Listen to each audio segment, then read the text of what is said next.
Kawan-kawanku, selamat berjumpa. Sudah kangen, sudah rindu. Kali ini, hari ini, Ira ingin cerita. Berasa Cinderella ya? Ingat gak dulu Cinderella? Bapak Ibu semuanya? Sapa dulu. Assalamualaikum warahmatullahi wabarakatuh. Semuanya anak-anak Mama Ira. Kalau tadi Mama Ira sedikit bergerak itu seakan-akan mengingat operetan 78 ya. Cinderella dengan gerakan-gerakannya gitu ya. Nah sudahlah, yang penting kita sekarang sehat aja. Oke, nah kali ini AI ini ya suka agak ribet ya. AI Ini nih apaan? sama ini nih bocil. AI memberikan PR buat saya. Ya, gitu dong. Pada akhirnya dia fokus. Tadi AI habis main sama Tekika, habis main sama Ciki. Ciki soalnya lagi ada di sekitar kita. Oke, Bapak Ibu semuanya dengan kawan-kawan, anak-anak Mama Ira. Mama Ira mau ngobrol soal yang lagi tren saat ini. Ini tren tapi khusus untuk anak-anak usia di atas 17 tahun. Nggak anak-anak kali ya. Untuk mereka, gede ya anak remaja dewasa ya, remaja dewasa usia. Remaja dewasa bukan dari SMP ke SMA. Ya udah remaja, remaja 17 tahun ke atas. Ya. Nah kali ini Mama Ira pengen ngobrol nih ceritanya. Mari Bapak Ibu semuanya, anak-anak Mama, kita bertukar pikiran. Ya, mari kita bertukar pikiran. Mama Ira pengen banget melibatkan semuanya untuk proaktif, ya, memberikan komentar, memberikan masukan, memberikan ide-ide. Kira-kira kita sebaiknya membahas apa, gitu ya? Oke, kali ini Mama mau bicara atau kita mau ngobrol tentang materi friends with benefits. Jadi kalau friends with benefit, friends with benefit, kita singkat biasanya FWB. FWB, FWB, ya FWB, ya friends with benefit. Jadi pengertiannya adalah pertemanan yang sama-sama saling menguntungkan berdasarkan suka sama suka, ya, tapi tidak ada komitmen. Friends with benefit. Ya, ini menjadi PR besar bagi para orang tua, ya. Nah, belakangan ini semakin marak ya dan semakin luas yang namanya friends with benefit terjadi di antara lingkungan kita, entah itu lingkungan terdekat dari keluarga, terjadi dengan sahabat, kerabat dan lain sebagainya. Tapi kalau kita sih orang-orang timur tuh ini loh Mama Ira. Kalau cewek, friends with benefit rugel ya, rugel. Rugel itu apa? Rugi maksudnya. Ya, makanya mari kita bahas yuk. Mari Bapak Ibu kita lebih membahas ini dengan hati yang terbuka ya, cara pandang kita yang lebih terbuka. Mari kita sama-sama. Penekanan pertemanan ke arah suka sama suka ini terjadi bila mana hubungan dewasa terjadi antara mereka. Biasanya mengarah ke arah seksualitas gitu ya. Ini mereka tuh tidak mau terikat. Mereka tuh nggak ada komitmen sama sekali. Pokoknya yang penting adalah fun. Latar belakangnya adalah fun. Tapi yang lebih miris lagi, kenapa mereka melakukan FWB? Karena mereka tidak mau ada komitmen yang menakutkan. Bisa jadi karena pengalaman mereka sebelumnya, ada hubungan yang menakutkan, atau mereka pernah menjalin hubungan satu dengan yang lain, atau dengan siapapun, itu tidak happy ending, misalnya kita. Ya udahlah, jadi kalau gitu kita temenan aja. Tapi sama-sama, menurut mereka sama-sama menguntungkan. Ini mungkin hubungan-hubungannya sekarang wajar dan nggak wajar. Menurut mereka wajar, menurut kita sebagai orang tua, orang timur tidak ada yang wajar-wajar. Udah yang berumah tangga, tapi karena misalnya problem internal, terus akhirnya jadi terjadi selingkuh. Nah ini, ya bisa saja loh. Ini nggak semua friends with benefit. Exactly. Terima kasih AI sudah bantu. Jadi tidak hanya terjadi pada remaja dewasa. Tapi terjadi juga pada pasangan-pasangan muda, pasangan-pasangan yang juga sudah seumuran kita. Seumur kita juga banyak. Jadi kita open our eyes. Ya, open our eyes, open our mind ya. Jadi open minded. Mari kita sama-sama bahas. Jadi latar belakangnya itu tadi karena takut berkomitmen. Berikutnya lagi adalah mereka itu hanya melakukannya atas dasar senang saja, suka sama suka. Ya, fun for fun. Iya, buat mereka fun sekali lagi tidak untuk kita. Dampaknya buruk, ya. Bukan berarti terus mereka fun abis itu langsung selamanya happy, tidak. Karena tidak ada komitmen, mereka tidak bisa mengikat satu dengan yang lain.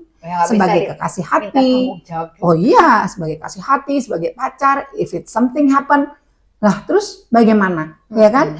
Jadi yang jeleknya banget, yang jelek-jeleknya banget itu adalah kalau friends with benefit itu bisa saja terjadi tidak hanya dengan satu orang. Ini maksudnya banyak kan? Bisa saja. Ini Satu dengan yang lain, satu dengan yang lain, yang ini dengan si ini dengan kembali lagi dengan si ini. Tapi balik lagi ya Mbak Ira. Kalau me personally ya, kalau misal just kita having atau apalagi seks ya, kissing aja misalnya, nggak bisa tuh dari mulut ke mulut gitu. Ya, oke. Nah, jadi banyak sekali kita punya, itu sebentar, aku pas satu-satu ya. Kalau tadi kan kita kan misalnya gini, friends with benefit hanya dengan satu orang, itu aja udah berdampak buruk. Apalagi dengan banyak orang. Karena apa? Bisa aja karena sexual disease, bisa penyakit menular, ya kan? Berikutnya lagi, ini bicara soal harga diri. Nah, makanya pas aku yang tadi itu loh, Mama Ira bilang, satu mulut ke mulut, aduh. Iya, makanya itu bisa menular, ya kan? Berikutnya lagi hubungan seksual yang ganti-ganti pasangan. Berikutnya lagi ini menyangkut harga diri. Ini dia nih. Nauzubillah min dzalik. Jangan sampai ini harga diri, mau laki mau perempuan, ini harga diri. Ya, nggak boleh. Lalu kalau orang sudah FWB itu menurut kita ya yang masih diberikan kewarasan misalnya begitu, itu layak nggak sih untuk dicintai? I don't think so. Ya kan? Karena nggak menggunakan hati seperti yang tadi AI bilang. Kita kan kalau kita peluk seseorang atau kita harus dengan perasaan. Itu maksudnya ya, dengan hati, bukan dengan rasa. Fun doang tuh kurang. Iya. Ya, jadi nggak boleh kayak gitu ya. Terus dampak buruknya lagi adalah orang itu menjadi rendah diri, ya kan? Oh nanti ketemu temennya, oh temennya ini tahu ini. Jadi udahlah, udah di sini aja gitu. Ngapain sih? Gue nggak perlu juga untuk mengembangkan jati diri gue.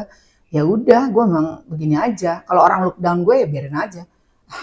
Ngerti nggak sih? Jadi nggak ada udah rendah diri, dia nggak punya sesuatu yang self esteem nggak ada, nggak punya masa depan, nggak punya udahlah, niat untuk bagus saya nggak punya gitu, ya kan? Kekacauan emosi, ya kan, jadi labil dan lain sebagainya, ya kan?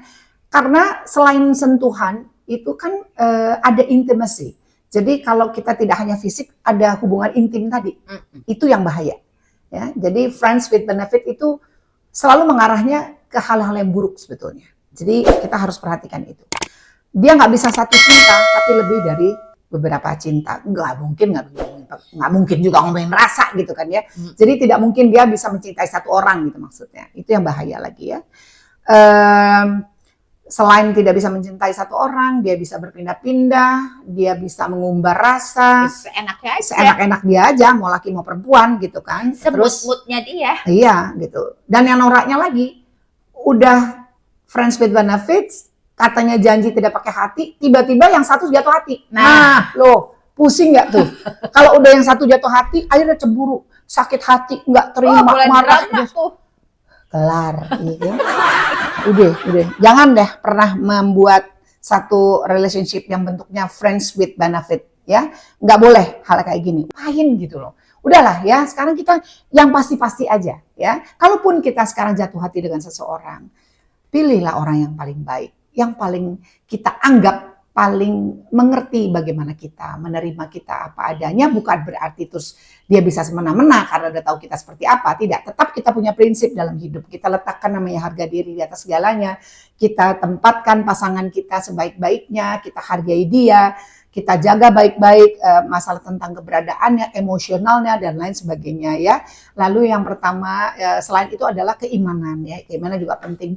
Prinsip hidup yang kuat itu bisa membantu kita sedikit banyak, membantu kita, memagari kita untuk tidak melakukan hal-hal yang bakalan merugikan kita dan orang lain ya. Lalu positive mindset. Jadi kalau kita memilih pasangan, kita betul-betul harus punya pandangan yang positif dulu. Saya berharap bertemu dengan pasangan yang seperti apa, jadi selalu positif. Itu nanti dari mindset kita akan mengarahkan, oh iya dia baik atau tidak, atau orang ini cocok atau tidak ya. Walaupun nanti prosesnya panjang gitu ya. Jadi untuk anak-anak remaja, untuk anak-anak Mama Ira, untuk siapa saja, ini koreksi buat kita semua ya Bapak Ibu. Jangan pernah memulai segala sesuatunya, jangan bermain api. Nanti kalau kebakar, kalau misalnya bubar kita semua. sebagai orang tua, Ya. bukannya pengen tahu, pengen want to know WTK sama hubungan anak-anak gitu. Ya Campuri. takutnya sampai kayak gini. Ginilah, sekarang gini deh, kita sama-sama terbuka aja ya. Kita tuh terbuka gini, kita nggak peduli dia backstory-nya strata sosial dari apa, tidak peduli misalnya saya sebagai orang enggak. Kita semua sebagai masyarakat, please lebih aware menghadapi suasana seperti ini dan bagaimana caranya kita bisa sama-sama sebagai orang tua bisa meminimalisir dan termasuk diri kita sendiri. Nah, Mama Ira, bagaimana dengan anak-anak biar tidak terjadi seperti ini kalau misal pandangan seorang ibu, seorang orang tua nih terhadap anak-anak? Permisi, abaikan sedikit. Jadi misalnya gini, saya selalu memberikan statement sangat jelas kepada anak-anak, sangat sederhana. Karena anak-anak saya kan usianya dari 30 sampai usia 21. Wah, itu udah usia-usia ini banget. Wah, anak sekarang kan, anak SMP sama gimana kalau kita sendiri mengalami hal seperti itu, Bapak Ibu, ya kan, ayolah. Kita nggak bisa bilang katanya, kamu nggak boleh ya, kamu nggak boleh. Semakin anak-anak kita dilarang, ya, itu mereka semakin juk-juk gitu. Gimana kalau seandainya kita sekarang ya tetap pada tracknya sebagai orang tua, menyampaikan dengan message yang sederhana tapi berisi, mengajarkan mereka untuk lebih bertanggung jawab dari segi waktu, dari segi menjaga nama baik ya. Dan lain sebagainya. Jadi kita kasih dia kepercayaan, gitu. Kasih kepercayaan, sekaligus juga diselipinlah bahasa-bahasa yang ya terkesan memang kita sebagai orang tua ya, nasihat gitu ya. Tapi kalimatnya jangan terkesan kita menggurui, tapi kita pun sendiri tidak bisa mengkoreksi diri kita.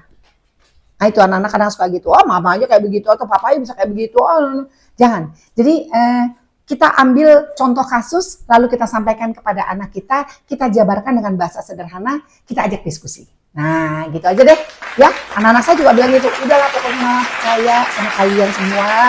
Mama minta kalian menjaga nama baik keluarga, bawa diri kalian baik-baik, sudah tahu mana plus minusnya, dan lain sebagainya. Jadi kasih mereka kepercayaan, setelah itu kita tetap pada tracknya sebagai orang untuk orang tua sebagai yang paling rajin mengingatkan.